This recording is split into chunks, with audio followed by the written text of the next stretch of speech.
નમસ્કાર વિદ્યાર્થી મિત્રો, સ્વાગત છે આપ સૌનું જીપીએસસીની અંદર. મિત્રો, જીપીએસસી ઓનલાઈનની અંદર અલગ અલગ કોર્સ જે છે એ અવેલેબલ છે. તમે પોતાની ઈચ્છા અનુસાર કોર્સ જે છે એ પરચેસ કરી શકો છો. તમારી રિક્વાયરમેન્ટને લગભગ પૂરી કરવાનો પ્રયત્ન કર્યો છે. આની અંદર તમે જોઈ શકો છો બિન સચિવાલય, પીએસઆઈ, કોન્સ્ટેબલ જે આવનારી ઘણી બધી એક્ઝામોને રિલેટેડ છે. ત્યારબાદ તો કે ઈ વિદ્યાલય પબ્લિકેશન દ્વારા જીપીએસસી 1-2 નોટ્સ જે છે એ પણ અવેલેબલ છે અને ક્લાસ 3 માટે કમ્પ્યુટર અને જે વ્યવસ્થા છે અથવા તો બુક્સ જે છે એ તમે પરચેસ કરી શકો છો. આજે જે આપણે જોવાના છીએ એ જિયોગ્રાફીને રિલેટેડ વસ્તુ જોવાના છીએ. જો કે જિયોગ્રાફી કહું કે એન્વાયરમેન્ટ કહું, બંને જે છે એક જ છે, પણ હા, કારણ કે બંને એકબીજા સાથે કોરિલેટ જે છે હોય છે એટલા માટે. આજે જે જોવાના છીએ એ છે ઉત્તરાખંડની અંદર જે ઘટના જે ઘટી છે એને. તો ઉત્તરાખંડની અંદર જે પૂર આવ્યું છે, આ પૂરની વિશે થોડીક વધારે જે છે ડિટેલમાં ચર્ચા કરવાનો પ્રયત્ન કરશું અને ખાસ કરીને મેઇન્સ રિલેટેડ જે પણ કોઈ બાબતો છે તેની વિશે જોવાનો પ્રયત્ન કરશું. આજના જે લેક્ચરની અંદર જોવાના છીએ તો કે આ સબ્જેક્ટ અથવા તો આ ટોપિક ચર્ચામાં કેમ છે એટલો બધો પહેલાં એ જોઈ લઈએ. થોડું ઘણું ઇન્ટ્રોડક્શન જે છે લેશું, ત્યારબાદ આગળ જે છે વધશું. ઘટના શું થાય છે? કારણ કે 7 ફેબ્રુઆરીએ જ્યારે આ ઘટના જે છે એ ઘટશે પછી આની અંદર બે જે છે અઝમ્પશન નીકળશે. એક તો કે કોઈ ધારણા કહેશે કે અનુમાન આટલી વસ્તુ થઈ હશે જેના કારણે આ પૂર આવ્યું હશે, અને કોઈ કેમ કહેશે કે નહીં, એ કાર્ય નથી થયું, વાસ્તવિક કાર્ય જે છે અલગ જે છે અથવા તો ઘટના જે છે અલગ થઈ હશે જેના કારણે આ પૂર આવ્યું હશે. તો ઘટના જે છે જોવાનો પ્રયત્ન કરશું. પછી જોશું આપત્તિ. આપત્તિને આપણે ડિઝાસ્ટર જે છે કહીએ છીએ. અહીંયા એક વસ્તુ ક્લિયર કરું છું, ડિઝાસ્ટર મેનેજમેન્ટ જે છે એ અલગ વસ્તુ છે, હે ને. આપત્તિ વ્યવસ્થાપન જેને આપણે કહીએ છીએ, આ આપત્તિ છે. તો આપત્તિ શું છે એની ડેફિનેશન જોશું. આપત્તિ કેટલા પ્રકારની હોય છે એને પણ જે છે આપણે જોવાનો પ્રયત્ન કરશું. ત્યારબાદ આપત્તિ આવે છે એના ઘણા બધા કારણો છે, પણ એમાંથી એક કારણ જે છે એ માનવ નિર્મિત છે. માનવ નિર્મિત કારણોની અંદર તો કે જે આપણે વિવિધ બાંધોનું નિર્માણ કરીએ છીએ, બાંધ બનાવીએ છીએ, જેને આપણે ગુજરાતીમાં બંધ કહીએ છીએ, રાઈટ ને. તો બંધ બનાવીએ છીએ તેની પાછળ જવાબદાર ઘણી બધી ઘટનાઓ છે. એની અંદરથી એક જે ભારતની બહુઉદ્દેશ્ય યોજના જે છે. તો બધી વસ્તુ તો કવર નહીં કરીએ, પણ જે મેજર જે છે ભારતની બહુઉદ્દેશ્ય યોજના તેને જે છે જોવાનો પ્રયત્ન કરશો. અને લાસ્ટ તો કે મેં હમણાં કીધું એમ કે જીપીએસસી મેઇન્સ માટે જે છે એ તમારી માટે જે છે સવાલ જે છે છોડતો જાય. તમને ઈચ્છા હોય હે ને તો તમે લખી શકો છો, બાકી તો કોઈ કંઈ છે નહીં, હે ને. તો આ તો સેલ્ફ જે છે પોતે જ જે છે મોટી થવાની જે છે વાત છે. તો લાસ્ટમાં તમને સવાલો સાથે જે છે જોડતો જાય. આજનો ટોપિક આપણે આટલી 5 વસ્તુની અંદર જે છે ડિસ્કશન કરવાના છીએ. એક એક કરતા જે છે જોવાનો પ્રયત્ન કરીએ સ્લાઇડની અંદર. પહેલા તો કે ચર્ચા ઉત્તરાખંડના ચમોલી જિલ્લાની દૂર હે ને ઋષિગંગા ક્ષેત્રમાં વધારે માત્રામાં પાણીનું આવવું. બસ ચર્ચા ખાલી એટલી છે, વધારે માત્રામાં પાણીનું આવવું. તો આનો અંદર અથવા તો આને કહી શકાય છે કે પૂર આવવું. અને રિયલમાં આપણે જોયું હતું કે આવ્યું તો પૂર જ હતું, રાઈટ ને. તો આ પૂરને રિલેટેડ જે છે સવાલ છે. તો અહીંયાથી આપણો પહેલો સવાલ છે કે નદી કઈ છે? કારણ કે ઋષિગંગાને એક નદી મળશે, નામ હશે એનું ધૌલીગંગા. ઋષિગંગા અને ધૌલીગંગા આ બંનેની ઉપર આપણે જે છે નદી તંત્ર નથી ભણતા ને, તો ભણાવી દઈએ આખું કે ઋષિગંગા અને ધૌલીગંગા જઈને આગળ જે છે કોને મળે છે. આપણે આની ઉપર ડિસ્કશન નહીં કરીએ, પણ એક વસ્તુ યાદ રાખજો કે પૂછશે કે આ પૂર કયા મને કઈ નદી ઉપર આવ્યું હતું, તો એ ઋષિગંગા ઉપર હતું. બીજી વસ્તુ અફવા એવી હતી કે આનાથી એનટીસીપી જે છે એનો પાવર પ્લાન્ટ જે છે એને નુકસાન જે છે પહોંચ્યું હતું. તો અહીંયા એક વસ્તુ ક્લિયર કહું છું, ઋષિગંગા ક્ષેત્રમાં જે છે પાવર મને જે છે પ્લાન્ટ નથી, એ ધૌલીગંગા નદી ઉપર છે. એટલે થોડુંક જે છે ધ્યાન રાખજો, ઠીક છે. આગળ વધીએ. અનુમાન એવું હતું કે ગ્લેશિયર લેકનું તૂટવું, અર્થાત કે આ જે પૂર આવ્યું છે, લોકોએ એવું જે છે અનુમાન લગાડ્યું કે ગ્લેશિયર લેક જે છે તૂટી ગઈ હતી જેના કારણે આ પૂર આવ્યું હતું. તો આપણો પહેલો સવાલ, ગ્લેશિયર શું છે? જુઓ, આ લેક્ચરનો એક બીજો ઉદ્દેશ્ય એ છે કે ખાલી એકલું તમને ભણાવીને અહીંથી નીકળી જવાનો નથી. તમને એ શીખવાડવાનો છે કે તમે પોતાની રીતે જે છે કોઈ પણ ટોપિકને કઈ રીતને તૈયાર કરી શકો છો. ઠીક છે. પહેલો સવાલ એ છે કે ગ્લેશિયર શું છે. કીધું છે કે ગ્લેશિયર લેકનું તૂટવું, અર્થાત તો કે આ ગ્લેશિયર અને લેક આ બંને અલગ અલગ જે છે શબ્દો જોડીને એક બે. તો બીજો સવાલ અહીંયાથી થશે કે ગ્લેશિયર લેક શું છે. ગ્લેશિયર અલગ છે, ગ્લેશિયર લેક અલગ છે, અર્થાત આ ભૌતિક ભૂગોળનો સવાલ આપણો બનશે મેઇન્સ રિલેટેડ. આગળ જુઓ, એવલાન્ચના કારણે. તો આપણો પહેલો સવાલ એ છે આ એવલાન્ચ શું છે. અનુમાનની અંદર આ બે અનુમાન કરવામાં આવ્યા કે એક એવલાન્ચના કારણે જે છે આ ભૂસ્ખલન થયું છે અથવા તો પૂર આવ્યું છે, અને બીજું કીધું છે કે ગ્લેશિયર લેક તૂટી ગઈ છે એના કારણે આ ઘટના થઈ છે. તો આપણા ત્રણ સવાલ ગ્લેશિયર લેક અને એવલાન્ચ જે છે એ શું છે. ઘણી જગ્યાએ એવલાન્ચ લખેલું હશે તો એવલાન્ચ જે છે ગુજરાતી શબ્દ નથી, એ ધ્યાન રાખજો. પાછા જોઈએ આની અંદર એક એકને જે છે સમજવાનો પ્રયત્ન કરીએ. તો જુઓ, વ્યાખ્યા શું કહે છે. ગ્લેશિયરને આપણે હિમાની કહીએ છીએ અથવા તો હિમ નદી પણ જે છે કહીએ છીએ. હમણાં તે ચર્ચા થતી હતી તો ત્યારે મારે પૂછ્યું હતું થોડા ઘણા ટીચરને, ગ્લેશિયર શું છે તો કે બરફનો ટુકડો. એક વસ્તુ ધ્યાન રાખજો હે ને કે બરફનો પહાડ જે હોય છે ને ગ્લેશિયર જે છે કહેવાય છે. થોડીક વાર માટે હું સ્વીકારી લઉં છું, પણ આ જે એક્ઝામ છે ને એ ક્લાસ 1-2 ની એક્ઝામ છે. તો આની અંદર તમે ખાલી કહીને ઊભા રહેશો કે ભાઈ બરફનો ટુકડો નહીં. આજે જો હું એમ નથી કહેતો કે તમે ખોટા છો. બરફનો ટુકડો અથવા તો જે છે બરફનો પહાડ, તમારો જવાબ સાવ જે છે સાચો છે, ખોટો નથી. પણ એ જે આન્સર છે રાઈટ ને, એ મને કહીએ ને કે 7મા ધોરણથી નીચેના બાળકો હોય ને એની માટે હોય કે એક બરફનો જે છે એ ખંડ, મોટો ખંડ જે ધરતીથી જે છે અથવા તો ધરતીની સપાટીથી 500 મીટર કરતાં ઊંચો જે છે હોય. સમજો આ વસ્તુ રાઈટ ને. તો આપણી ગ્લેશિયરની વ્યાખ્યા અલગ હશે. તો જ્યારે લખવા બેઠીએ, આન્સરિંગ કરવા બેઠીએ ત્યારે આ વસ્તુ ધ્યાન રાખજો. પાછા જો આની અંદર ગ્લેશિયર પૃથ્વીની સપાટી પર એક વિશાળ આકારની ગતિશીલ, આ વસ્તુ સમજવા જેવી છે, ગતિશીલ બરફને જે છે કહેવામાં આવે છે.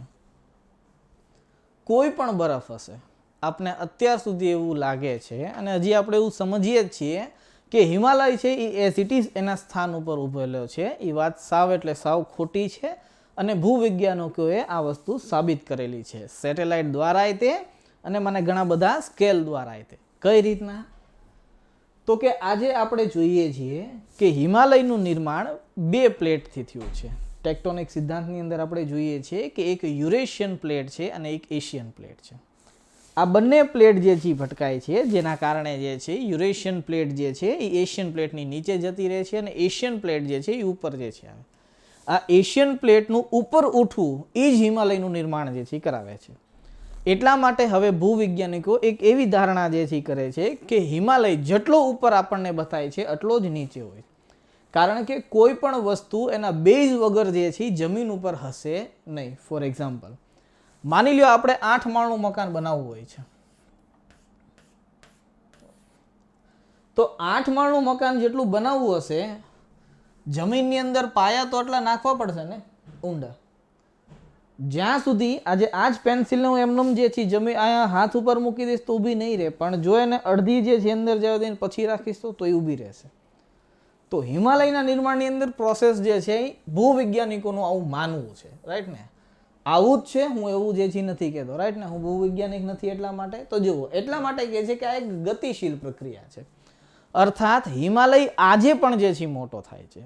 તમે કરંટની અંદર વાંચ્યું હશે જાન્યુઆરી અથવા તો ડિસેમ્બરના જે છે કરંટની અંદર, અથવા તો જે છે ગુજરાત ન્યૂઝપેપરની અંદર હે ને કે 8848 જે છે મીટર છે હે ને આપણી ઊંચાઈ જે છે મને એવરેસ્ટની, એની અંદર 0.2 જે છે ને એનો વધારો થયો છે. આનો અર્થ એવો છે કે હિમાલય આજે હજી બને જ છે, કારણ કે નવીન પર્વતનું સૌથી મોટામાં મોટું અને સૌથી સારામાં સારું જે છે ઉદાહરણ છે. એટલા માટે આટલી વસ્તુ ક્લિયર થઈ. હવે આગળ જુઓ, બરફને કહેવામાં આવે છે જે પોતાના ભારના કારણે પર્વતના ઢાળોનું જે છે અનુકરણ કરતા નીચેની તરફ ગતિ હોય, નીચેની તરફ જે છે વહે છે. અર્થાત કે આ જે પર્વત હશે એના આ ભાગની અંદર રાઈટ ને પોતાના ઢાળોનું અનુકરણ કરતા, અર્થાત આ બરફ અહીંથી નીચે જે આવતી હશે સ્લોટ, ઓકે, તો આવા ભાગને શું આપણે કહીએ છીએ તો કે ગ્લેશિયર. રિયલમાં ગ્લેશિયર ઉપરની સાઈડ પડે છે પણ પોતાના ઢાળનું અનુકરણ કરે છે, એટલા માટે એ નીચે તરફ જે છે શીખે છે. આટલી વસ્તુ ક્લિયર થઈ હશે. આગળ વધીએ. હવે આપણે જોવાની છે ગ્લેશિયર લેક. જુઓ, ગ્લેશિયર લેક એક સામાન્ય રૂપથી નદીના ઉદ્ગમ સ્થાન પર હોય છે. આ બહુ સિમ્પલ છે. ફોર એક્ઝામ્પલ, માની લ્યો કે એક પહાડ છે, આ ભાગથી નદી નીકળે છે. થોડીક વાર માટે ઇમેજ કરો, ઠીક છે. અને આ જે ભાગ છે, કોઈ કારણોસર જે છે ને એ ગરમ જે છે નીચેથી હીટ જે છે આપતી હશે ગ્લોબલાઇઝેશનના કારણે. હે ને, આજે ગ્લોબલાઇઝેશનના કારણે ભૂવિજ્ઞાનિકો એવું કહે છે કે આ જે બરફ છે, ગ્લેશિયર છે, એની નીચેનો રહેલો જે પહાડ છે ને એ પોતે ગરમ થાય છે. ગરમ થાય છે એના કારણે આ હીટ વેવ આને આપે છે, মানে બરફને જે છે. અને આ હીટ વેવ જે છે એ ગ્લેશિયરને જે છે એ ટચ કરે છે અથવા તો બરફને ટચ કરે છે, એટલા માટે બરફ ઓગળે છે.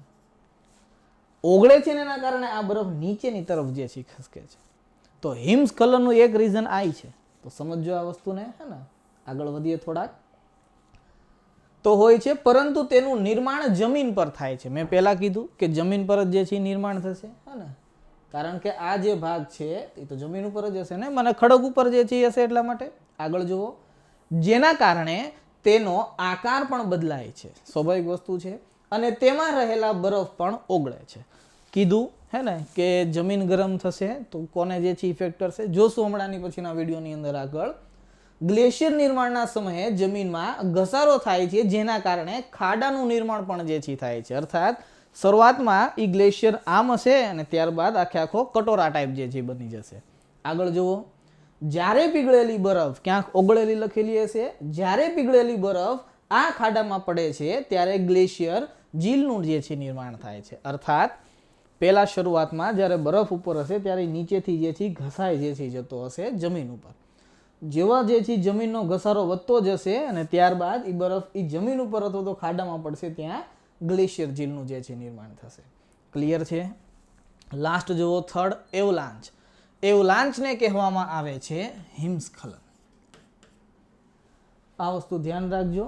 હે ને, આગળ જુઓ, હિમસ્ખલન જે છે એ શું છે? જ્યારે કોઈ ઢાળથી વધારે માત્રામાં બરફ ઝડપથી નીચે આવે છે તો તેને હિમસ્ખલન કહેવાય છે.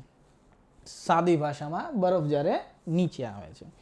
આ ગ્લેશિયરનો વિશાળ આકારનો એક ભાગ હોય છે જે કોઈ કારણોસર ગ્લેશિયરથી તૂટીને નીચે તરફ આવે છે. અર્થાત આ બરફનો એક ભાગ છે, ખાલી નાનો એવો ભાગ નહીં હોય, ખાલી સ્લોડ જે છે નહીં થતો હોય, એક મોટા પ્રમાણની અંદર હશે. સમજાઈ ગયું આ વસ્તુને? આગળ જુઓ, નીચે આવતી વખતે એવલાંચ જે છે એ પીગળવા લાગે છે અને તેનું પાણી પોતાની સાથે માટી અથવા તો કીચડ વગેરેને જોડી દે છે. સમજાવું શું છે? તથા અંતમાં આ એક ઢાળનું નિર્માણ જે છે કરે છે. અર્થાત કે બરફ જ્યારે ઉપરથી નીચે જે છે આવતો હશે તો એ બરફની નીચે જે રહેલા મને જે છે ધૂળ હશે, કીચડ હશે, પથ્થર જે છે હશે, એની સાથે જે છે વીંટળાઈ જશે. રાઈટ ને? અને ત્યારબાદ જે છે એક ઢાળનું જે છે નિર્માણ કરશે, કારણ કે એ ધૂળ ને એ બધી વસ્તુ મને જે ભેગી થઈને એક રોક જે છે બની જશે. આગળ જુઓ, જ્યારે આ ઘટના ઘટે છે ત્યારે ઘટનાનું મુખ્ય કારણ જ્યારે આ ઘટના ઘટી ત્યારે આ ઘટનાનું મુખ્ય કારણ નંદાદેવી બાયોસ્ફિયરના પાણીવાળા ક્ષેત્રમાં એવલાંચ અથવા તો ગ્લેશિયર લેકનું તૂટવાનું જે છે માનવામાં આવે છે. અર્થાત પહેલો સવાલ અહીંયા એ છે કે નંદાદેવી બાયોસ્ફિયર શું છે? ઠીક છે, જોશો આની અંદર આગળ બાયોસ્ફિયર જે છે શું છે. પણ હા, કહેવા શું માંગે છે તો કે નંદાદેવી પર્વત બાયોસ્ફિયર છે, ત્યાંથી આ ઘટના અથવા તો ગ્લેશિયરને નીચે આવવાની ઘટના છે જે જમીન સાથે જોડાયેલી છે અને તેના કારણે આ સમગ્ર ઘટના જે છે ઘટી છે. આ શબ્દાવલી હતી, વ્યાખ્યા જે છે હતી. સવાલ એ છે, આ ગ્લેશિયર લેક, ગ્લેશિયર અને એવલાંચ આ કાર્ય જે છે કઈ રીતે કરે છે? જોવાની અંદર જે છે કઈ રીતે કાર્ય કરે છે, આખું એનિમેશન જે છે બનાવેલું છે. હે ને, તો જુઓ,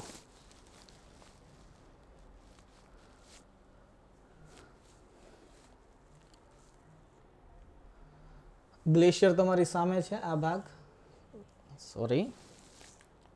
ગ્લેશિયર તમારી સામે છે હે ને, આ ભાગ જે છે એ ઝીલવાળો છે. ગ્લેશિયરમાંથી ઓગળીને ઝીલ જે છે બની છે, અને ઝીલમાંથી તેવડી આ નદી જે છે બને છે. આ જ નદીની અંદર જો આ પુલ છે ને, અને આ ગામડાવાળો ભાગ જે છે, જોવાની અંદર આગળ શું થાય છે,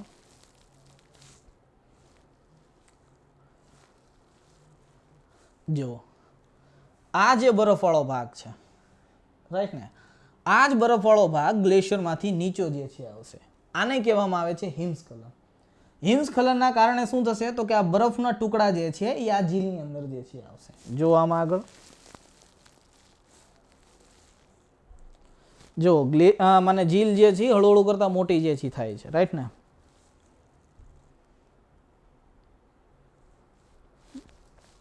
જો ઝીલનું પાણી જે છે એ વધી ગયું છે. એક સમય પછી જે છે આ બાંધ જેવો જે છે તૂટી જશે અને પોતાની સાથે નદીથી લઈને પૂર જે છે લાવી દેશે.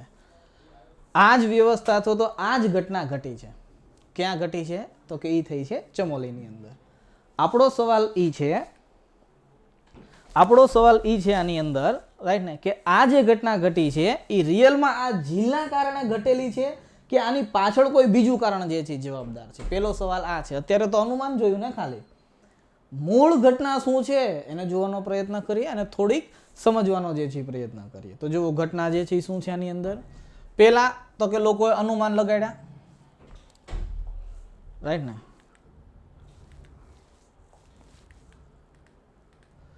પેલા લોકોએ જે છે અનુમાન લગાડવાની જે છે શરૂઆત કરી કે અનુમાન જે છે કયા કયા હશે, અને ત્યારબાદ તો કે વાસ્તવિક ઘટનાને જે છે જોવાનો પ્રયત્ન કરીએ. તો જો અનુમાન શું છે તો કે ઓછો બરફ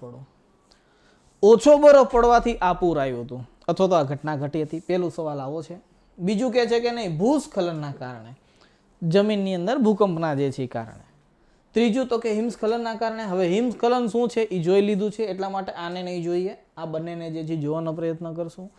ત્યારબાદ એવું કહે છે કે નહીં, ગ્લોબલ વોર્મિંગના કારણે જે છે આ ઘટના થઈ હતી. તો મારો કહેવાનો અર્થ તમને લોકોને એ છે કે અત્યારે ભલે આ વસ્તુને આપણે સમજીએ કે બરફ ઓછો પડે છે એના કારણે શું ઘટે છે, ભૂસ્ખલન થાય છે, જમીનની અંદર ભૂકંપ જે છે આવે છે ત્યારે જે છે શું અસર પડે છે, હિમસ્ખલન થાય છે ત્યારે શું થાય છે, અને ત્યારબાદ ગ્લોબલ વોર્મિંગના કારણે આ ઘટના કઈ રીતે ઘટે છે. રિયલમાં આ અનુમાન જે છે એ આપણા મેઇન્સના જે છે આન્સરિંગમાં જે છે કામ લાગશે, એટલા માટે અહીંયા લખેલા છે. બાકી અનુમાન કરવામાં કોઈ રસ નથી. આપણને તો ખબર જ છે ઘટના અથવા તો વાસ્તવિકતા શું છે.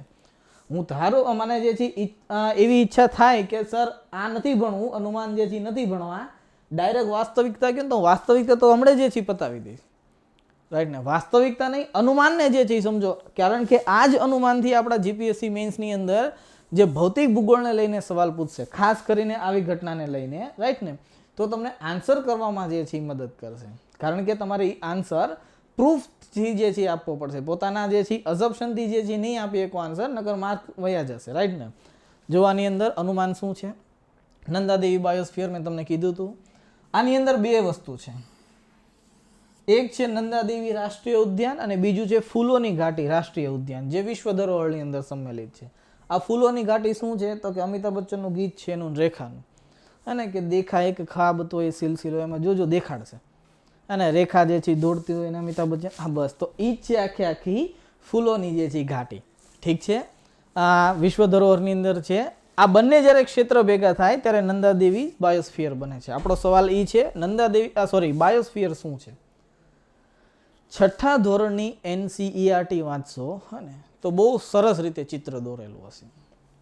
એ ચિત્રની અંદર આખું કુદરતી દ્રશ્ય દોરેલું હશે.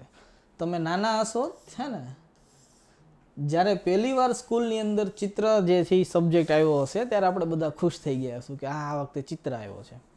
અને ઘરે જે જીદ કરવાની છે હે ને ફાધરને, કે ઓલી ચિત્રની પોથી આવે છે હે ને, ચિત્ર પોથી એકદમ બ્લેન્ક પેજ આવશે વ્હાઇટ કલરના, એ લઈ આવી દો. અને આપણે એની અંદર જોજો તમે પહેલું ચિત્ર બનાવીએ, આ પહેલું ચિત્ર કુદરતી દ્રશ્યનું જ હશે, જેની અંદર હે ને પહેલા આપણે આંબે પહાડ કરશું, ઠીક છે, ત્યારબાદ અહીંથી સુરત જે છે કાઢતા હશે, ઓકે. પછી અહીંયા જે છે એક વાદળ જે છે દોરશું મસ્તીનું, અહીંયા ઘર બનાવશું,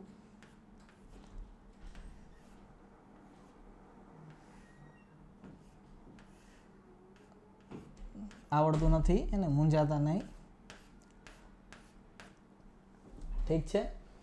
અને ત્યારબાદ અહીંયા એક કૂવો નદી જે છે બનાવશું, અથવા તો જે છે કૂવો બનાવશું, અથવા તો કોઈ મહાસાગર બનાવશું, ઠીક છે. તો જેવી વ્યક્તિની કલ્પના છે, બસ આ જ છે બાયોસ્ફિયર, જેની અંદર ભૂમંડળ, જળમંડળ અને વાયુમંડળ, આ ત્રણેયનો સમાવેશ થતો હોય. જો વાદળ છે, વાયુમંડળ છે ને, જમીન ઉપર જે છે, અને આ પાણી, ત્રણેય જગ્યાનું જે સંમેલિત થતું હોય એને કહેવામાં આવે છે બાયોસ્ફિયર. તો સમજાઈ ગયું હશે બાયોસ્ફિયર શું છે. પણ હા, આ સાદી ભાષામાં છે, ટેકનિકલ ભાષા આખી અલગ થઈ જશે પાછી, એ ધ્યાન રાખજો, ઠીક છે. એ કામ કરવાનું જવાબદારી તમારી જે છે. મારે ખાલી સમજાવવાનું હતું શું હતું, મેં સમજાવી જે છે દીધું છે. આગળ જોઈએ. હવે અનુમાનને જોવાનો પ્રયત્ન કરીએ. પહેલા અનુમાન જોશું, પછી જે છે વાસ્તવિકતા જે છે જોશું. જોઈએ આની અંદર કે અનુમાન શું કહેવા માંગે છે. જુઓ, અનુમાનની અંદર પહેલું શું છે તો કે બરફ જે છે એ ઓછો પડવો. ઉત્તરાખંડ, હિમાચલ પ્રદેશ, જમ્મુ કાશ્મીરમાં લગભગ 200 જેટલા ગ્લેશિયર છે. નહીં સવાલ પૂછાય, મૂંઝાતા નહીં. બસ આપણે ખાલી એક અઝમ્પશન કરીએ છીએ કે અહીંયા લગભગ 200 જેટલા જે છે એ ગ્લેશિયર છે. આવું હું નથી કહેતો, મૂંઝાતા નહીં આપણે. ગ્લેશિયરની દેખરેખ માર્ચ અને સપ્ટેમ્બરની વચ્ચે થાય છે. અર્થાત સપ્ટેમ્બરથી લઈને ફેબ્રુઆરી સુધી અહીંયા કોઈ પણ પ્રકારની ઘટના નહીં થાય. કેમ? તો કે હિમવર્ષાના કારણે. હિમવર્ષા થતી હશે ત્યારે આ ગ્લેશિયરની દેખરેખ નહીં થાય. જવાનો માંડ જે છે જઈને ઉપર જે છે રહે છે, તેમાં આ ભૂગોળવેત્તા જે છે અથવા તો ભૂવિજ્ઞાનિક છે એ કઈ રીતના કાર્ય કરશે સમજજો. અને ઘણી બધી હિમવર્ષાના ક્યારેક એવું પણ બને છે કે રસ્તાઓ જે છે બ્લોક થઈ જાય છે, નાળા જે છે, ટનલ જે છે એ પણ જે છે બંધ થઈ જાય છે. એટલા માટે આ ગ્લેશિયર જેટલા પણ છે એનું ધ્યાન માર્ચથી લઈને સપ્ટેમ્બર સુધી જે છે રાખવામાં આવશે. આનો અર્થ સિમ્પલી એવો થાય છે કે આ ઘટના ફેબ્રુઆરીમાં થઈ છે. ફેબ્રુઆરીમાં થઈ છે એટલા માટે આની અંદર 100% નહીં કહી શકો કે આ જ વસ્તુના કારણે થયેલું છે. એટલા માટે આ અઝમ્પશન મૂકે છે ને, એટલા માટે આ વસ્તુ પ્રૂફ જે છે કરે છે કે ભાઈ અમે માર્ચથી સપ્ટેમ્બર સુધી ધ્યાન રાખીએ કે છે, પછી નથી ખબર પડતી. તો આ જે ઘટના ઘટી છે રાઈટ ને, એ ફેબ્રુઆરીમાં થઈ છે. તો થોડી વાર ઇમેજ કરીને જુઓ તો કે કઈ રીતના ધ્યાન રાખશે ત્યાં. આગળ જુઓ નેક્સ્ટ શું કે છે. હિમાલયમાં લગભગ 8800 ગ્લેશિયર ઝીલો છે. ગ્લેશિયર ઝીલ છે, લેક છે, જેમાંથી 200થી વધારે ભયજનકના રૂપમાં વર્ગીકૃત કરવામાં આવે છે. અર્થાત 200 ઝીલ એવી છે જે ગમે ત્યારે જે છે તૂટી શકે છે. આવું કોણ કહે છે તો કે આવું કહે છે મહારાજ કે પંડિત. આ મહારાજ કે પંડિત કોણ છે તો કે centre for interdisciplinary studies of mountain and hill એન્વાયરમેન્ટના ડાયરેક્ટર છે. તો તમારો સવાલ એ છે કે આ સંસ્થા શું છે એ ફાઇન્ડ કરવાનું. કોઈ દી નહીં પૂછે, ઇનકેસ કદાચ જે છે વન લાઇનરમાં પૂછી લે તો. આગળ જુઓ. સામાન્ય રૂપથી શિયાળાના સમયમાં હિમવર્ષા પોતાના ગ્લેશિયરોનું નુકસાનની ભરપાઈ કરે છે. સાવ સાચી વાત છે. માર્ચથી લઈને સપ્ટેમ્બરની અંદર, ઉનાળાની અંદર અને ચોમાસાની અંદર જે પણ કોઈ ગ્લેશિયર જે છે ઓગળ્યા હશે એની ભરપાઈ ક્યારે થાય છે તો કે સપ્ટેમ્બર પછીની જે છે ઘટનાની અંદર થાય છે. અને સંરચનાત્મક સંબંધિત પોતાની ખામીને દૂર કરે છે. અર્થાત જે હિમાલયનું અથવા તો ગ્લેશિયરનું જે બંધારણ હોય છે એ બંધારણને પરિપૂર્ણ કરવાનો પ્રયત્ન કરે છે. પરંતુ આ વર્ષે ઊંચાઈના ક્ષેત્રમાં હિમવર્ષા ઓછી જોવા મળી છે. અર્થાત કે આ જે ઘટના ઘટી છે એની પાછળનું એક કારણ શું છે તો કે બરફ ઓછો પડવો, હિમવર્ષા ઓછી થવી. એટલા માટે આ ઘટના ઘટેલી છે, અન્યથા આ ઘટના ઘટે જ નહીં. આ પહેલું જે છે રીઝન છે. આગળ જુઓ નેક્સ્ટ. ભૂસ્ખલનના કારણે, જેને આપણે લેન્ડસ્લાઇડ જે છે કહીએ છીએ.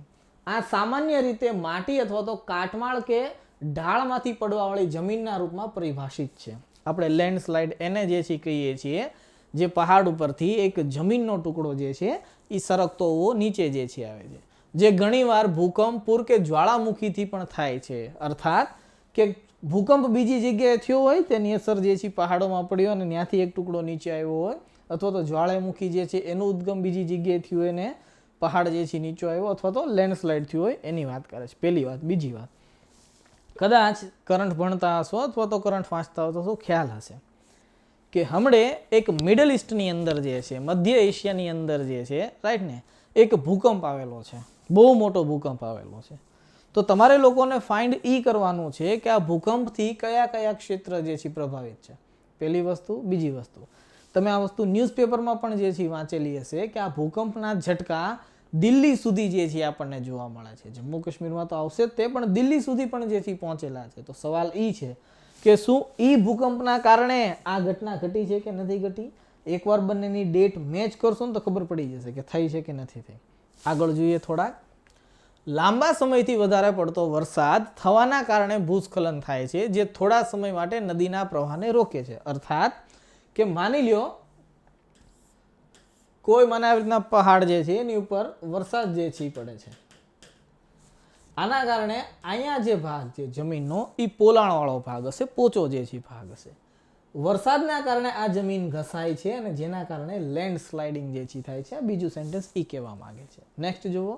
ભૂસ્ખલનની ધારણા, આ મને કોણ કહે છે કે ભૂસ્ખલનના કારણે આ થયું છે? એ વાત છે. ભૂસ્ખલનની ધારણા કેનેડા યુનિવર્સિટી ઓફ કેલેગરીમાં એન્વાયરમેન્ટ સાયન્સ પ્રોગ્રામના ડાયરેક્ટર તથા જીઓલોજિસ્ટ ડેનિયલ શુગર દ્વારા આ વિચારધારા રજૂ કરવામાં આવી હતી.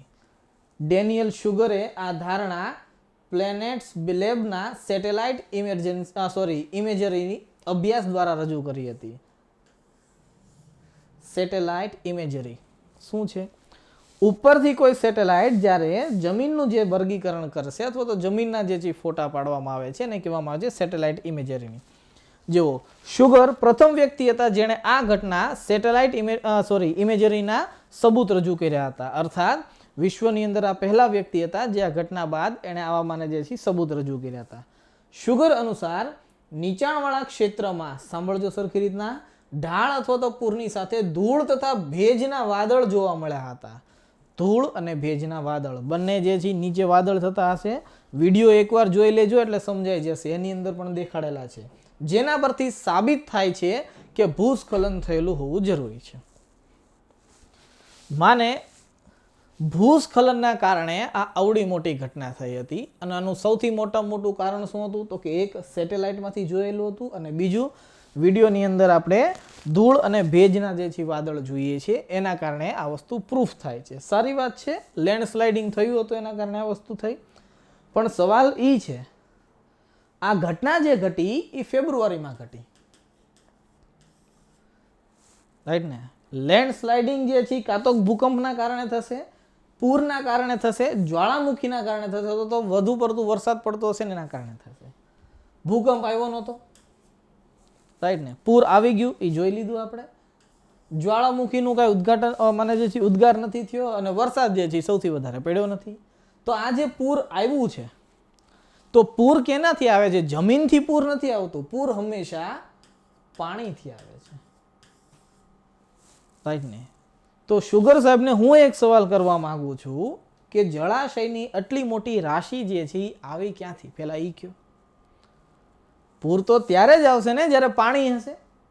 તમે એમ કહો છો કે ધૂળ અને ભેજના વાદળ જે છે જોવા મળે છે, સારી વાત છે અને દેખાય પણ છે કે જોઈએ છીએ, પણ મારો મેઇન સવાલ છે કે તમે એમ કહો છો ભૂસ્ખલનના કારણે, પણ એવું એક રીઝન તો આપો જેના કારણે ખબર પડે કે ભૂસ્ખલન થયું છે. રીઝન કોઈને ખબર નથી, એટલા માટે આને અનુમાનની અંદર જે છે જોડી દીધું છે. આગળ જોઈએ શું થયું. Global warming. ગ્લોબલ વોર્મિંગની અંદર જૂના ડેટા જો તમે લખશો તો નહીં સમજાશે, તો અત્યારના ડેટા જ લખવા પડશે. તો જોવાની અંદર 11 રાજ્યોમાં પૂર જોવા જે છે મળે છે. ભારતના કુલ 11 એવા રાજ્યો છે જેમાં પૂર છે. સૌથી વધારે પૂરમાં જો પ્રભાવિત હોય તો પેલું છે અસમ અને બીજું છે બિહાર. ઠીક છે, આગળ જોઈએ. જાન્યુઆરી 2021 આ ઇતિહાસનો સૌથી ગરમમાં ગરમ મહિનો છે. અર્થાત ઇતિહાસની અંદર જેટલા પણ જાન્યુઆરી મહિના આવ્યા છે આની અંદર સૌથી ગરમમાં ગરમ જો કોઈ મહિનો હોય તો એ જાન્યુઆરી 2021નો છે. અર્થાત 2021 જાન્યુઆરી મહિનાની અંદર ગરમી ખૂબ પડી છે. જોકે એ ઋતુ શિયાળાની છે પણ ગરમી વધારે પડી છે, એ વસ્તુ ફાઇનલ છે.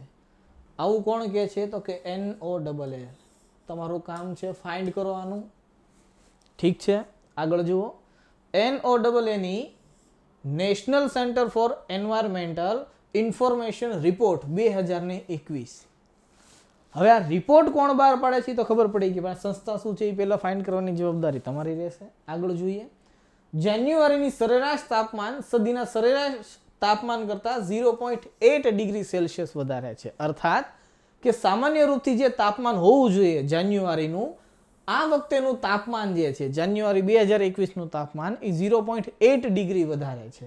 આ ગરમીના કારણે જે છે એ લેન્ડસ્લાઇડ થઈ છે, અથવા તો તમે કહી શકો છો કે પૂર જે છે અથવા તો આ ઘટના જે છે થઈ હતી. આગળ જુઓ, સ્પષ્ટ રૂપથી વાતાવરણમાં બદલાવના કારણે તાપમાનની અંદર વૃદ્ધિ થઈ રહી છે. આ વસ્તુ આપણે સ્વીકાર કરીએ છીએ.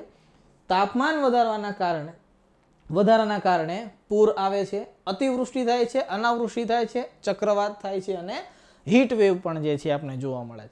આપણે આની અંદર ડિટેલ નહીં જોઈએ એક એક કરતા, પણ હા, ગ્લોબલ વોર્મિંગ શું છે અથવા તો ગ્લોબલ વોર્મિંગના કારણે શું લેવા ઘટના થઈ છે એની અંદર જોઈએ છીએ. આગળ જુઓ, વૈજ્ઞાનિકો અનુસાર અન્ય પર્વત શૃંખલા કરતાં હિમાલય ઝડપથી ગરમ થઈ રહ્યો છે, કારણ કે સૌથી નવીન છે.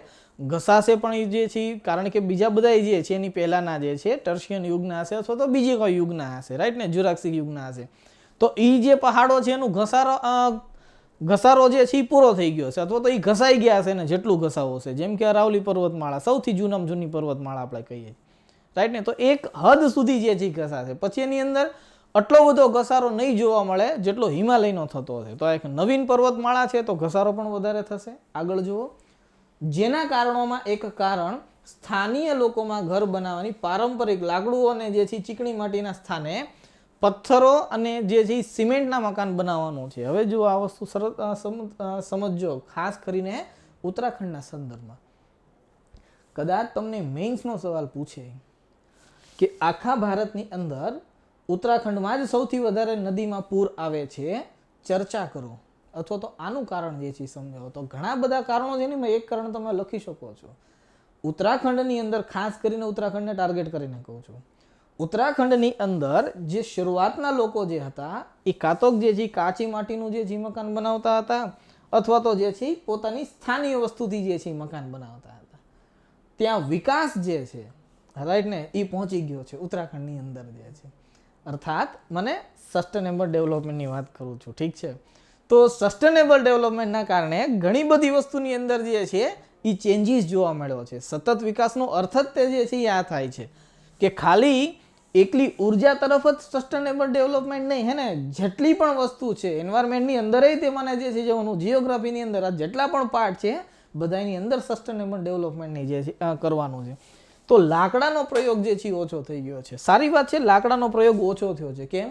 તો કે જે લાકડાના કાપવાથી ને તે નદીના જે છે માર્ગની અંદર પરિવર્તન થાય છે.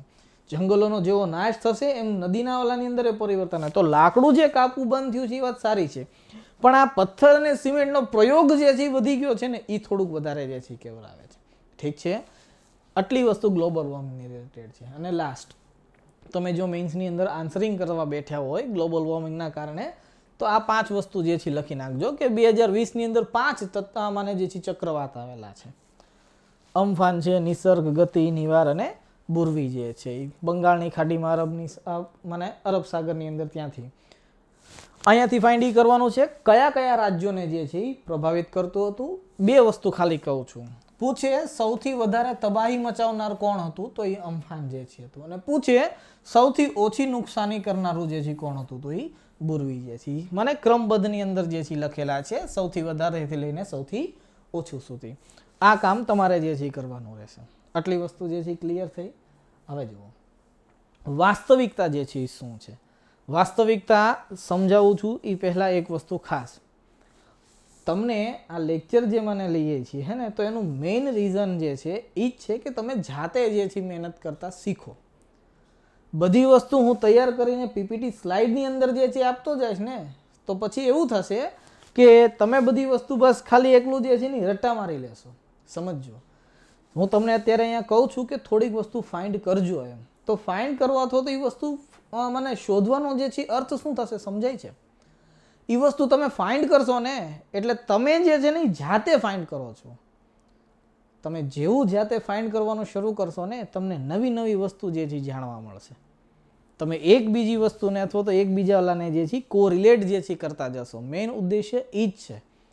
બાકી બધી વસ્તુ હું લખીને અહીંયા આપી જ દઈને તમે લોકો રાખી લો તો બસ આપણી પાસે ઘણી બધી બુક છે, પણ આપણે વાંચીએ છીએ કેટલું? તમે જરાક એ વિચાર કરો તો. બુક્સની અંદર તો બધી વસ્તુ અવેલેબલ જ છે, પણ આપણે વાંચીએ છીએ કેટલું?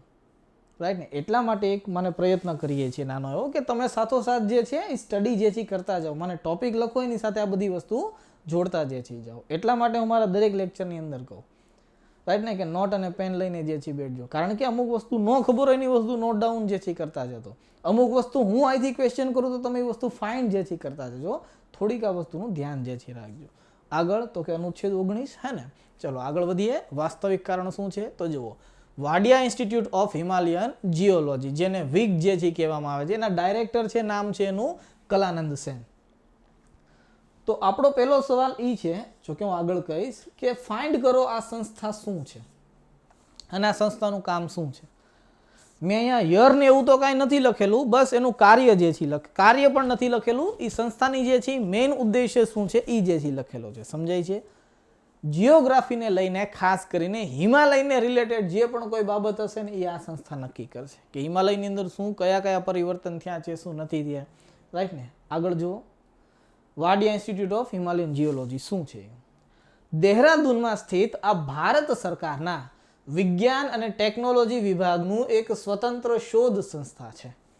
જીપીએસસી પ્રિલિમ્સની અંદર સવાલ અહીંથી જ તે જે છે માને જે આવે છે ને 1 2 3 વાળા, બસ એ અહીંથી જ ઉપાડીને જે છે પૂછશે. રાઈટ ને? આ જ પૂછશે એમ નથી કહેતો, ધ્યાન રાખજો, સમજો આ વસ્તુ. જેણે પહેલા હિમાલય ભૂવિજ્ઞાન સંસ્થાના નામથી ઓળખવામાં જે છે આવતું હતું. ખૂબ મોટા આકારના, જો હવે આ સાહેબ કે છે આ વાસ્તવિક કારણ છે એટલે ધ્યાન રાખજો થોડું. ખૂબ મોટા આકારના રોથી ગ્લેશિયરથી, તો હું અહીંયા એક નામ લખી નાખું છું, રોથી. રોથી એક ગ્લેશિયર પણ છે અને એક નાળું પણ છે, ટનલ પણ છે. આ ધ્યાન રાખજો ને, યાદ રાખજો. ગ્લેશિયરથી નજીક એક ગ્લેશિયરનો ભાગ, કયો ગ્લેશિયર એ ખબર નથી, ગ્લેશિયરનો એક ભાગ લટકાઈ રહેલો હતો. અર્થાત આવી રીતના એક આખો ગ્લેશિયર હશે ને ત્યાંથી એક ભાગ અહીંથી લટકાયેલો હશે. ઠીક છે? આગળ જુઓ. જેને હેંગિંગ ગ્લેશિયર કહેવાય છે. પૂછે તો હેંગિંગ ગ્લેશિયર શું છે ધ્યાન રાખજો. તેની નીચે એક ખડકનો ટુકડો જે છે હતો, જેને રોક માસ કહેવાય છે, ખડકના ટુકડાને. ઠીક છે? મને ટુકડો હતો. આગળ જુઓ. સમય જતા આ વિકલ્પ પ્લેન નથી. ઓકે, સમય જતા બંને એકબીજાનો વિકલ્પ જે છે બને છે. અહીંયા ઈ છે વિકલ્પ બનવું. અને ગ્રેવિટીના કારણે આ ગ્લેશિયર અને રોક માસ એક સાથે જે છે મળીને નીચે જે છે આવે છે. અર્થાત આગળ થોડુંક વધારે સમજાવીશ. આ ગ્લેશિયર અહીંયા રહેલા જમીનના ટુકડા સાથે મળે છે અને એ નીચે જે છે આવી જાય છે બંને મળીને. એમ થોડીક વાર માટે સમજી લ્યો હે ને કે કોન્ક્રીટ અને સિમેન્ટનો જે એક મિક્સ માલ જે છે તૈયાર થઈ ગયો છે. ઓકે, આગળ જુઓ. એક માસ તથા ગ્લેશિયરના ટુકડા જ્યારે નીચે આવે છે ત્યારે રૌથી નાળામાં એક અસ્થાયી કૃત્રિમ ડેમનું નિર્માણ થાય છે.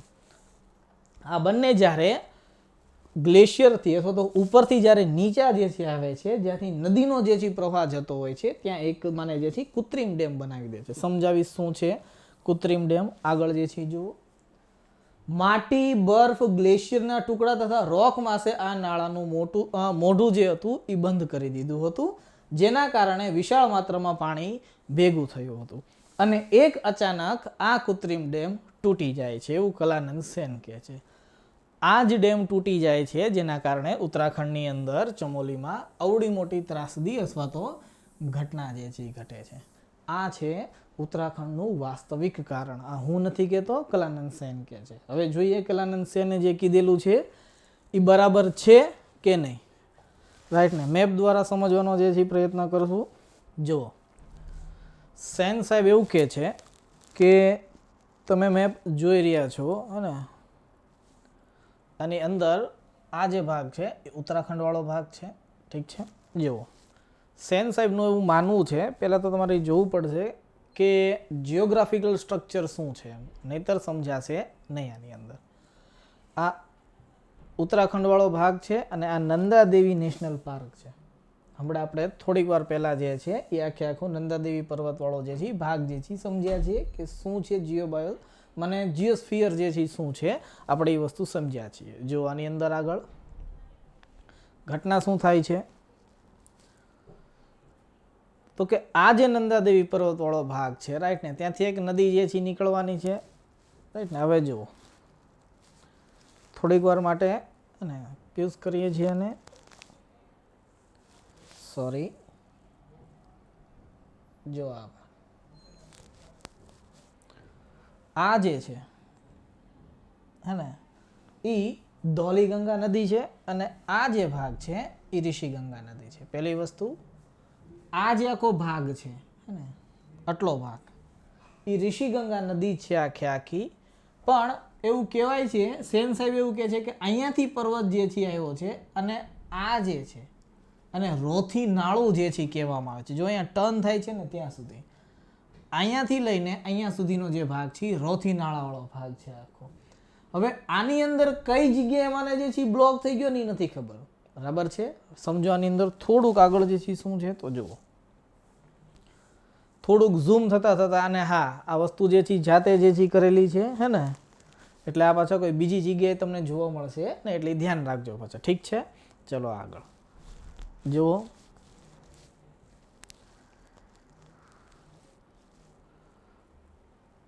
ચમોલી જોયું હે ને,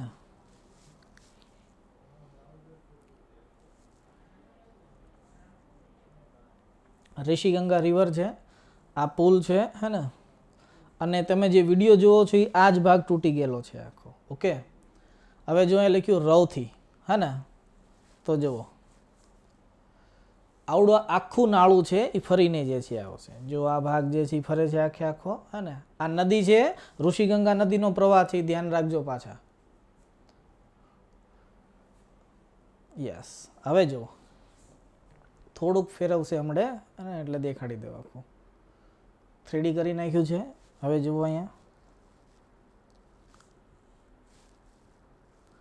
જુઓ હવે એવું કે છે સેન સાહેબ કે આ જે ભાગ છે વ્હાઇટ કલરનો રાઈટ ને એ આખો બરફવાળો છે અને એની નીચેનો ભાગ જે છે એ માટીવાળો છે. તો અહીંયાથી કોઈ એક બરફ જે છે રાઈટ ને એ હેંગિંગ ગ્લેશિયર લટકતો જે છે બરફ છે રાઈટ ને એ અહીંથી લુડકે છે અને નીચે જે છે જમીન સાથે મિક્સ થઈ જાય છે.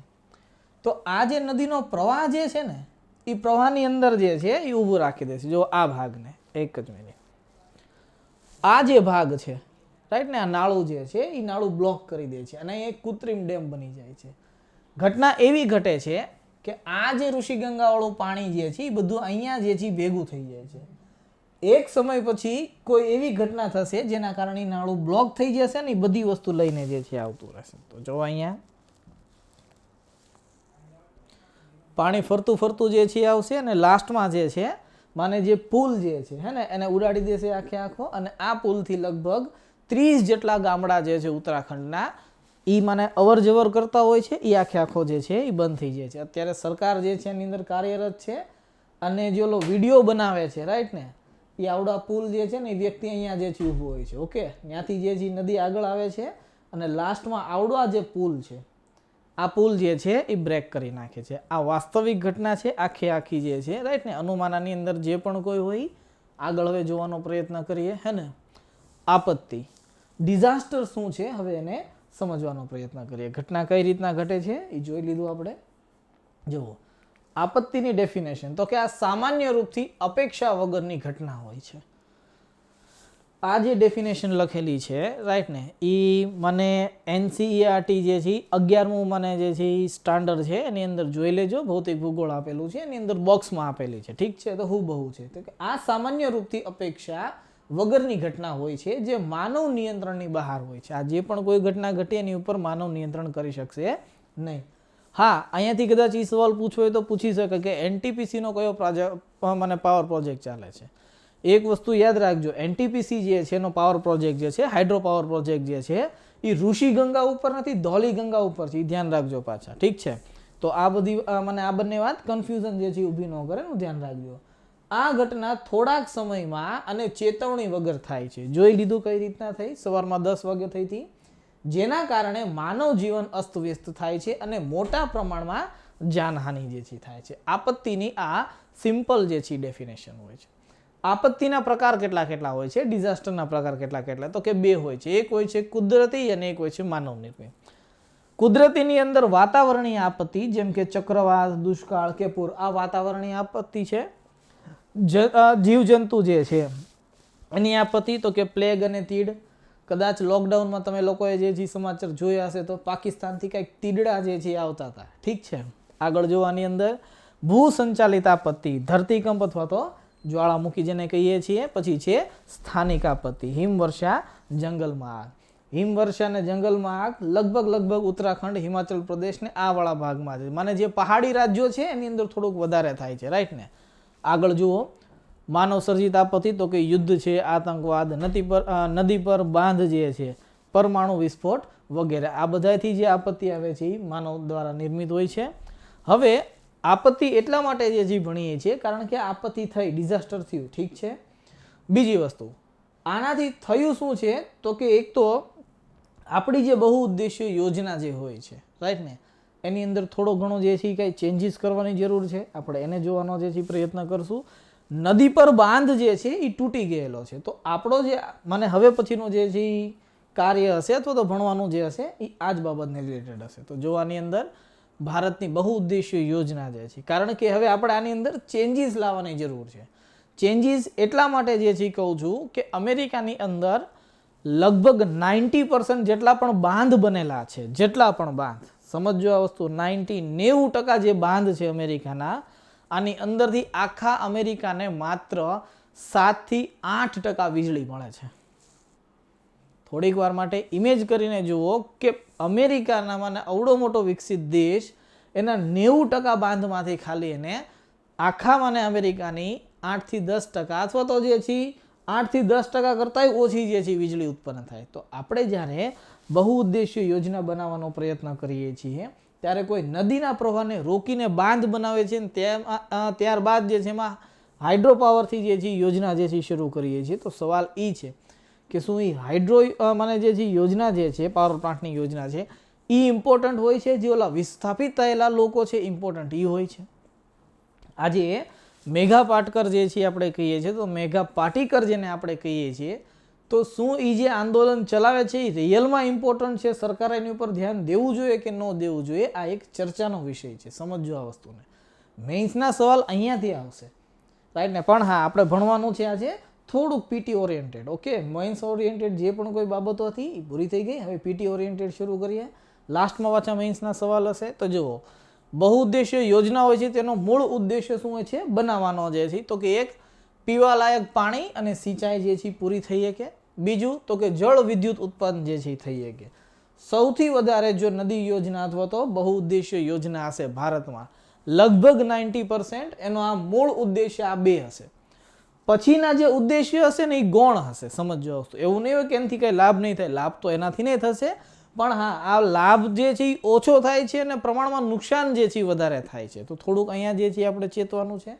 આગળ જુઓ, મત્સ્યપાલન, જૈવ વિવિધતા સંરક્ષણ, કૃષિ તથા પશુપાલન વિકાસ, આટલા ઉદ્દેશ્યો હોય છે આની અંદર બહુ ઉદ્દેશ્ય યોજનાની અંદર. તો હવે જુઓ, બહુ ઉદ્દેશ્ય યોજના બે ભાગમાં વિભાજિત છે. એક તો કે હિમાલય તંત્રથી સંચાલિત યોજના. હિમાલયની જેવી વાત આવશે તો આપણે ભૌતિક ભૂગોળ ભણેલા છીએ, એની અંદર આપણે ભારતને બે ભાગમાં વિભાજિત કરીએ છીએ. ટોટલ 5-6 ભાગમાં વિભાજિત કરીએ છીએ, સામાન્ય રૂપથી બે ભાગમાં. એક ઉત્તરી હિમાલય અને એક દક્ષિણી હિમાલય. ઉત્તરી હિમાલયની અંદર જે છે આપણે પહાડીને આખું ભણીએ છીએ, ઉત્તરનું મેદાન જે છે ભણીએ છીએ, અને ત્યારબાદ પ્રાયદ્વીપીય પઠાર જે છે ભણીએ છીએ, હે ને, પ્રાયદ્વીપીય ભારત જે છે ભણીએ છીએ. તો સમજો, ભૌતિક ભૂગોળનું જેવું જે છે આપણે ભારતનું વિભાજન પૂરું કરીએ છીએ ત્યારબાદ બીજું ચેપ્ટર ભણીએ છીએ નદી તંત્ર. તો નદી તંત્રની અંદર બે ભાગ જે છે ભણીએ છીએ. એક તો કે હિમાલય નદી તંત્ર અને બીજું જે છે ભણીએ છીએ પ્રાયદ્વીપીય નદી તંત્ર. સમજો, હિમાલય નદી તંત્રની અંદર 3 ભાગમાં વિભાજિત કરીએ છીએ. તો જો અહીંયા ઈ જ છે સિંધુ નદી તંત્ર, અર્થાત સિંધુ નદી ઉપર જે બહુ ઉદ્દેશ્ય યોજના હશે એ જોશું. ત્યારબાદ તો કે ગંગા નદી તંત્ર, ગંગા નદી ઉપર જે પણ કોઈ યોજના હશે એને જોવાનો પ્રયત્ન કરશું. અને ત્યારબાદ બ્રહ્મપુત્ર નદી તંત્ર કે બ્રહ્મપુત્ર ઉપર જે પણ કોઈ યોજનાઓ છે. તો જુઓ એ જે નદી તંત્ર વાળું ચેપ્ટર છે લગભગ એ ચેપ્ટર છે. તો અહીંયાથી તમારે એક વસ્તુ સમજવાની છે કે જ્યારે પણ આપણે નદી તંત્ર વાળું ચેપ્ટર જે છે એ કરતા હોય ત્યારે એની સાથે બહુ ઉદ્દેશ્ય યોજના જે છે એ જોડીને જે છે ભણજો તો સમજાશે, નહીતર સમજાશે નહીં. જોઈ લો તમારી સામે છે. હા, હું આ બધી વસ્તુ એક એક વસ્તુ ડિફાઇન કરીને નહીં ભણાવું એ કહું છું, રાઈટ ને. પણ હા, વિભાજન આવી રીતના થાય છે બહુ ઉદ્દેશ્ય યોજનાનો. આગળ જુઓ, પ્રાયદ્વીપીય નદી તંત્ર સંબંધિત યોજનાઓ. અરબ સાગર નદી તંત્ર હે ને, તો આપણે ભણીએ છીએ એની અંદર કે અરબ સાગરમાં પડતી નદી જે છે અને બીજું જે છે બંગાળની ખાડીની અંદર પડતી નદી. તો જો એનું જ વિભાજન કરેલું છે આની અંદર. આટલી વસ્તુ ક્લિયર થઈ. હવે જુઓ નદી ઘાટી યોજના. એક યોજનાને જે છે એ સમજતા જે છે જઈએ હે ને, અને એની ઉપરથી જે પણ કોઈ સવાલ બનતા હશે એને આપણે જોતા જે છે જશું. જુઓ નદી ઘાટી યોજના સમજતા પહેલા બેરેજ શું છે એ સમજવું પડશે. સોરી,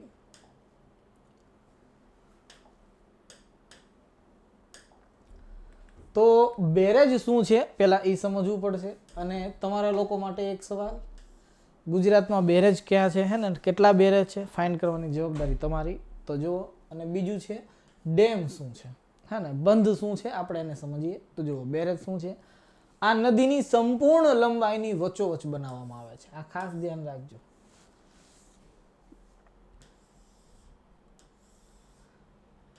એક્ઝેક્ટ વચ્ચે આ ભાગની અંદર આનું નિર્માણ નદી ભંડારની સપાટી પર કરવામાં જે છે આવે છે. અર્થાત નદી જે છે વહેતી હશે ને ઉપર જે છે બનાવવામાં જે છે આવશે. નેક્સ્ટ જુઓ, આ પાણીની સપાટી પરથી અમુક ફૂટ ઉપર જે છે હોય છે, જેમાં ઘણા દ્વારનું નિર્માણ કરવામાં આવે છે.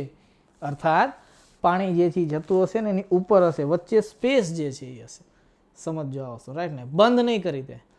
જો નદીના પ્રવાહને બંધ કરી દેશે ને તો એ ડેમ હશે. સમજાય છે આ વસ્તુને. બેરેજ અને ડેમની અંદર આ જ મોટો ડિફરન્સ છે. ડેમ જે છે નદીના પ્રવાહને રોકી રાખશે. હા, એ વસ્તુ અલગ છે કે બંનેની અંદર ડોર તો હશે જ તે, રાઈટ ને, ઓછા વધતા પ્રમાણની અંદર. પણ હા, ડેમ જે છે એ નદીના પ્રવાહને રોકી દેશે. ડેમ જેવો નદીના પ્રવાહને રોકશે એટલે પાછળ જે છે, રાઈટ ને, નદીનો જે પ્રવાહ હશે, થોડીક વાર માટે ઇમેજ કરીને જુઓ, બેરેજ જે છે એ નદીના પ્રવાહને રોકશે નહીં હે ને, ઉપરના ભાગની અંદર હશે આ ભાગમાં. એટલે આનાથી શું થશે, નદીની જે સ્પીડ હશે ને એ ઓછી થઈ જશે. હવે નદીની સ્પીડ જેવી ઓછી થાય તો માની લો એ નદી ત્યાંથી આ બાજુ ટર્ન કરે છે, રાઈટ ને, પણ આ બાજુ ટર્ન કરવાથી આપણને કોઈ લાભ નથી થતો. અહીંયા માની લો એક હું ડેમ બનાવી દઉં છું, રાઈટ ને, તો અહીંયાથી બે ફાયદા. એક તો કે આ બાજુ તો જે છે પાણી ધીમું જ આવશે. બીજું, આ બાજુ એક કૃત્રિમ ઝીલનું જે છે નિર્માણ થઈ જશે. જોઈ લો, જ્યારે પણ આ વસ્તુને થોડુંક જે છે ક્લિયર કરીને કહું, જ્યારે પણ કોઈ એક ડેમનું નિર્માણ થશે એટલે આ જે પ્રવાહ આવે છે એ ઊભો રહી જશે. જેવો પ્રવાહ ઊભો રહી જશે એટલે આજુબાજુના જેટલા પણ ગામડા હશે ને, બસ ખાલી એને કરાવવાના છે. તો સમજાય છે આજે જેટલી પણ પડી યોજનાઓ છે એની અંદર વિરોધ થાય છે. એનું રીઝન શું છે તો કે આ સ્થાનિક લોકોનું શું, રાઈટ ને, સવાલ ઈ છે. કારણ કે અહીંયા તો કૃત્રિમ ઝીલ બની જશે. અને બીજી વસ્તુ, માની લો થોડીક વાર માટે કે નદીના ભાગમાં આ ભાગની અંદર લોકોનો વસવાટ થાય છે, આની ગેરંટી શું છે, કેટલા વર્ષ સુધી રહેશે એ કહો તો જરા. હજી તો આ નાનું પૂર હતું, રાઈટ ને, કદાચ એક મોટું હડપ્પા જેવું પૂર આવ્યું હોય તો, અને આખી સભ્યતાને લઈને જતું રહે, એમ આને જતું રહેશે તો એની ગેરંટી શું છે. થોડીક વાર માટે ઇમેજ કરીને જે છે જુઓ, રાઈટ ને. એટલા માટે અહીંના લોકો અને અહીંના લોકો, અર્થાત ડેમની આસપાસના લોકો વિરોધ વધારે કરે છે કે આ વસ્તુ રહેવા દો. આપણી સુવિધા માટે આ બધી વસ્તુ થાય છે, એ વસ્તુ એક્સેપ્ટ કરીએ છીએ, પણ આ વસ્તુ રહેવા દો. આના કારણે બીજા બધા નુકસાન જે છે વધી જાય છે, ફાયદા જે છે ઓછા થાય છે. સમજો આ વસ્તુ. આગળ વધીએ. ઉદ્દેશ્ય શું છે તો કે પાણીની દિશામાં પરિવર્તન કરવું. બેરેજ પાછળ કોઈ ઝીલનું નિર્માણ થતું નથી. આ વસ્તુનું ધ્યાન રાખજો જરાક. આગળ જુઓ, ડેમ શું છે તો કે આ નદી ઘાટીની વચ્ચોવચ બનાવવામાં આવે છે. જુઓ ઘાટી, બે પહાડોની વચ્ચેની જગ્યાને ઘાટી કહેવાય છે, આ ભાગ જે છે, ઠીક છે. અને ડેમ અહીંયા જે છે બનશે. ઓકે, આગળ જુઓ. મુખ્ય કાર્ય તો કે પોતાની પાછળ બનેલી ઝીલમાં રહેલા પાણીને સંગ્રહ જે છે કરવાનો છે. ફાયદો પણ જે છે ગણાવી દઉં. માની લો અહીંયા ડેમ બનાવો છો અને અહીંયા મોટું જબરું ઝીલ જે છે બને છે, તો ઝીલમાંથી નહેર કાઢી નાખો, ગામડાને જે છે પાણી જે છે પોગાડી દો, કોઈ જે છે ના નથી પડતું, રાઈટ ને. તો એકલા નુકસાન નહીં, ફાયદા પણ જે છે ખબર હોવી જોઈએ. ચેક એન્ડ બેલેન્સ, રાઈટ ને. મેઇન્સની અંદર આન્સરિંગ તો જ કામ લાગશે. આગળ જુઓ. જેના કારણે ઝીલોનો ઉપયોગ સિંચાઈ અને વીજળી ઉત્પન્ન કરવામાં આવે છે.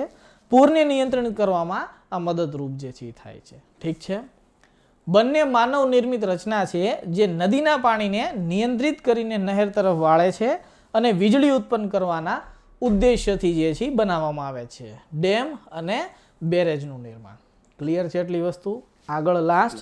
બેરેજ પાણીને ઘટાડે છે તથા બંધ પાણીને બીજા પાણી સાથે જોડે છે, રાઈટ ને. એક નદી ઉપર બંધ બનાવી દેશે તો એ નથી, નહેર કાઢી દેશે તો એ નદીનું જે છે બીજા નદીની અંદર, જેમ કે ગંગા નદી જે છે, રાઈટ ને, એનું પાણી આપણે ક્યાં ટ્રાન્સફર કરીએ છીએ તો કે હુગલી નદીની અંદર જે છે.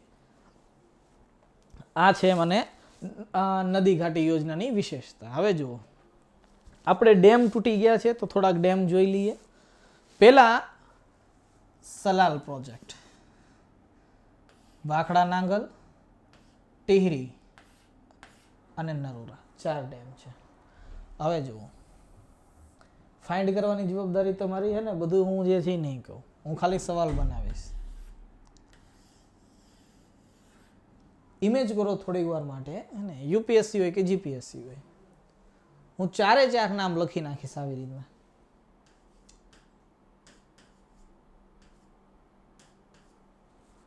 અને પછી કહી દઉં તો હે ને કે ઉત્તરથી દક્ષિણ ગોઠવો. આ પહેલો સવાલ.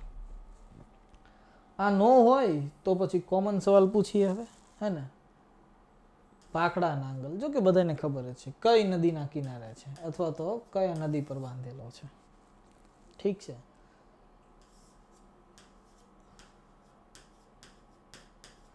આ બાંધથી કેટલી નહેરોનું નિર્માણ જે છે કરાવવામાં આવ્યું છે. સવાલનું લેવલ જે છે એ આવું હશે. આની અંદર ઇમ્પોર્ટન્ટ દેખાડેલા છે, ધ્યાન રાખજો. જુઓ, મેં એટલા માટે ડેમ અને બેરેજ બંને જે છે લખ્યા હતા. અહીંયા લખેલું છે કોટા બેરેજ, તો ધ્યાન રાખજો થોડીક વસ્તુ, હે ને. રાણા પ્રતાપ સાગર, રિહાન જે છે, કોના જે છે, આ બધી વસ્તુ, બસ એક જ વસ્તુ, 2 સવાલ ગોતવાના છે. એક નદીવાળો સવાલ જે છે ગોતવાનો છે અને એક નહેર બનાવે છે એ. બાકી હા, આની ઉપર જે પ્રોજેક્ટ લગાડેલા હોય, હાઇડ્રો પાવર પ્રોજેક્ટ જે લગાડેલો હોય છે એ તમે મને જે છે ઈચ્છો તો તમે મને કહીએ ને કે ઇન્ફોર્મેશન મેળવી શકો છો, ઠીક છે. બાકી સવાલ જે છે એ આવી રીતના બનશે. આ જ રીતે દક્ષિણ ભારતની અંદર જે ઇમ્પોર્ટન્ટ છે, ઠીક છે. આ એટલા માટે જોડેલા છે કે તમને જ્યારે પીડીએફ મળે ત્યારે તમે આસાનીથી આ વસ્તુ ફાઇન્ડ જે છે કરી શકો અને લખી પણ જે છે શકો. આગળ જોઈએ તો કે ઇન્દિરા ગાંધી નહેર, જેને રાજસ્થાન નહેર કહેવામાં આવે છે, એક કરતા જે છે જોઈએ શું છે. આ રાજસ્થાનની સૌથી મહત્વપૂર્ણ યોજના છે જેનો ઉદ્દેશ્ય સિંચાઈની સુવિધા આપીને ભૂમિને કૃષિ યોગ્ય બનાવવાનો છે. પ્લસ રાવી અને વ્યાસ નદીનું જળ સતલજ નદીમાં આપીને આ નહેરનું નિર્માણ કરવામાં આવ્યું છે. સિમ્પલ સવાલ છે અને સિમ્પલ જે છે એ આન્સર છે. ઓકે, આ વસ્તુને આની સાથે કોઈ લેવા દેવા નથી. પહેલા જે છે કહું છું, હે ને, આ બાંધ છે અને આ નદી છે, એટલા માટે આ બાંધ જે છે લખેલા છે. સ્થાનિક એક્ઝામની અંદર જે છે આ પૂછાય છે, એટલા માટે ખાસ કરીને ગુજરાતમાં નહીં, યુપીપીસીએસ અને બિહાર પબ્લિક સર્વિસ કમિશન હોય, રાજસ્થાન હોય, એની અંદર જે છે પૂછાય છે. વધારે પૂછાણા છે એટલા માટે આ લખી દીધા છે, ઠીક છે. આગળ જુઓ, ફરક્કા યોજના. તો કે ફરક્કા યોજનાની શરૂઆત થાય છે 1963ની અંદર અને તૈયાર થાય છે 1975ની અંદર. આપણે ખાલી પીટી ઓરિએન્ટેડ જોઈએ છીએ, રાઈટ ને, એટલે બધી વસ્તુ નહીં કહું, મેઇન્સ ઓરિએન્ટેડ બાકી છે. જ્યારે સવાલ આવશે ત્યારે જે છે કહીશ. ઉદ્દેશ્ય શું છે તો કે ગંગા નદીનું પાણી હુગલી નદીમાં જે સ્થાનાંતરિત કરવું. સમજાયું તું થોડીક વાર પહેલા. ફરક્કા બંધનું નિર્માણ કલકત્તા બંદરને કીચડ મુક્ત કરવા માટે કરવામાં આવ્યું હતું. ધ્યાન રાખજો ઉદ્દેશ્ય જે છે. આ નદી યોજના ભારત તથા બાંગ્લાદેશ વચ્ચે વિવાદનું સૌથી મોટું કારણ છે. ફરક્કા જળ સંધિ ભારત અને બાંગ્લાદેશ વચ્ચે થયેલી હતી, જેના કારણે આ વિવાદને લગભગ ઓછો કરવાનો જે છે પ્રયત્ન કર્યો હતો. આ વિવાદ થયો છે એનું મૂળ કારણ જે છે શું કહું તો કે આના ઉપર જે બાંધ બનાવેલો છે ફરક્કા બાંધ, એના કારણે શું થયું તો કે પાણી તો ઊભું રહી જશે હે ને, એટલા માટે ડેમ કરાયું હતું કે પાછળ કૃત્રિમ ઝીલ તો બની જશે, આગળના લોકોને પાણી મળશે કે નહીં એનું શું.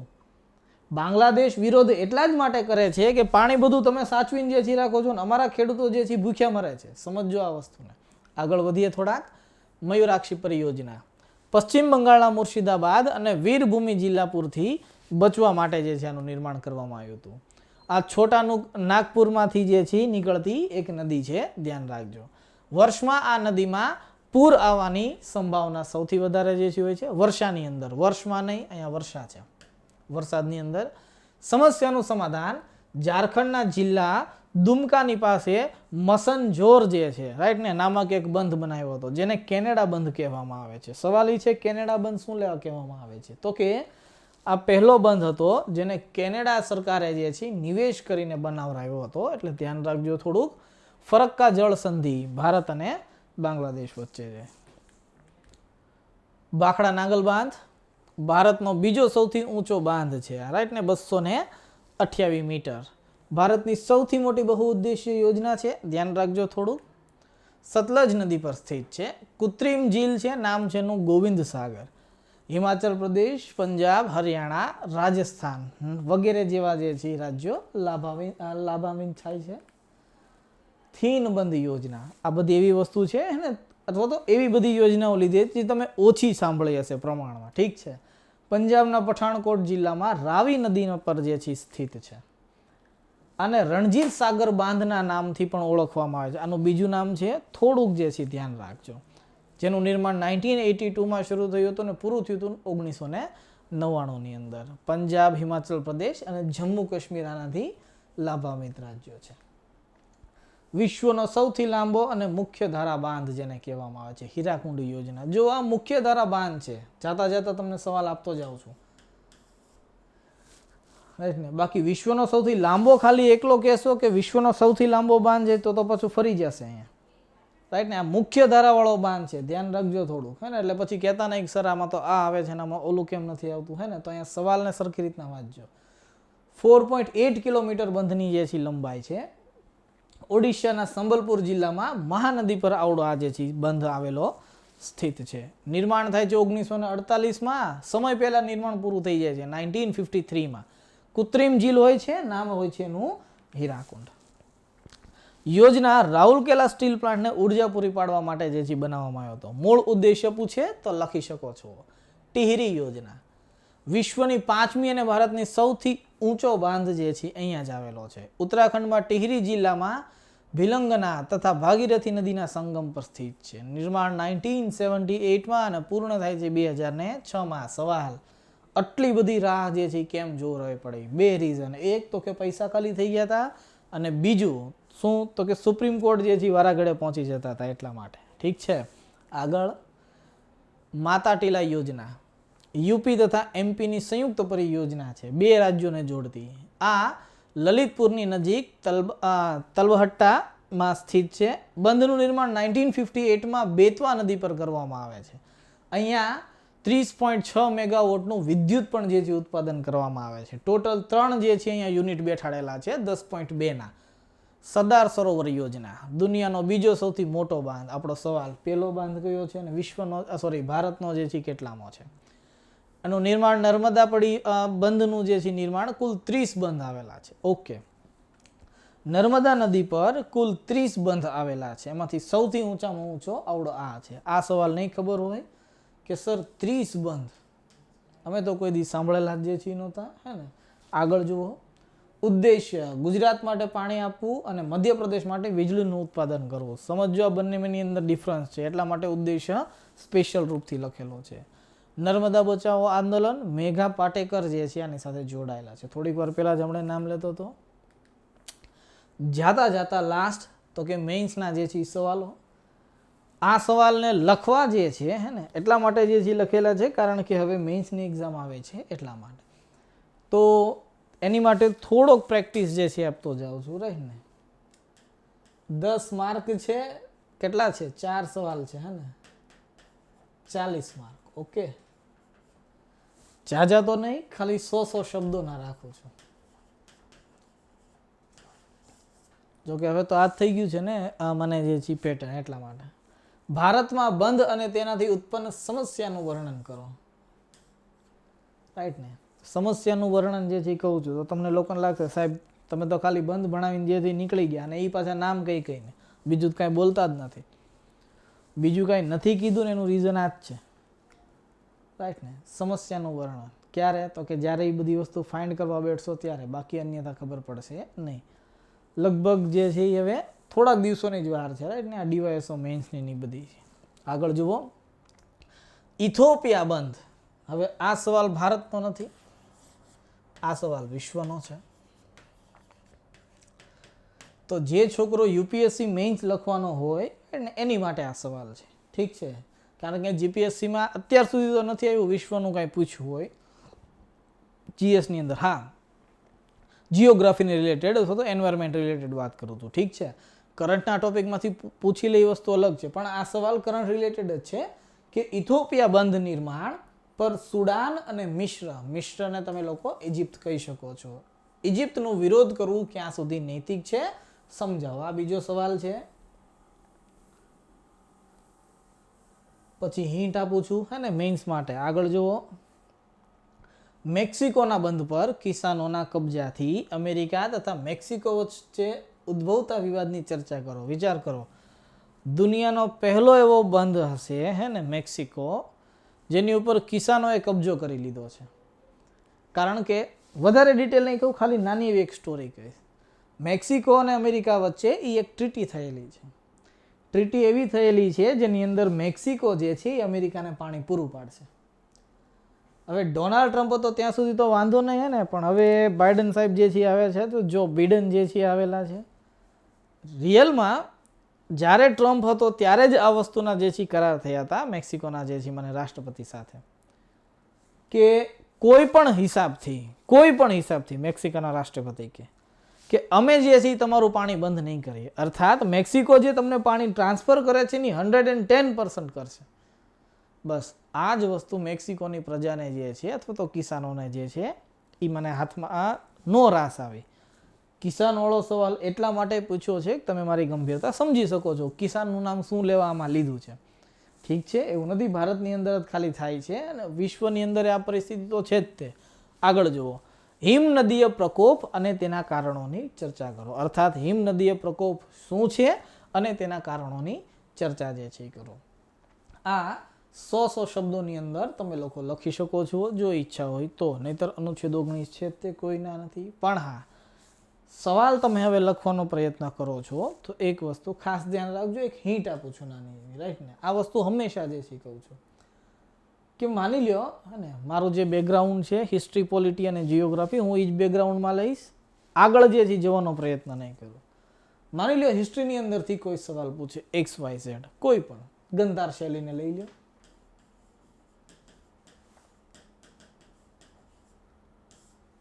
ઠીક છે, ગંધાર શૈલીને કોઈ સવાલ પૂછે છે કે ગંધાર શૈલી શું છે સમજાવો. ચલો એક માની લો થોડી વારમાં.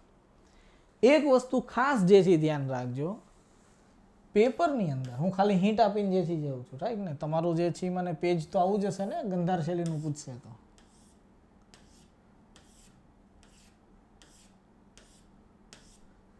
ઠીક છે, પેપર તો મને પેજ તો આવું જ હશે તમારું, ક્વેશ્ચન અહીંયા જ લખેલો હશે,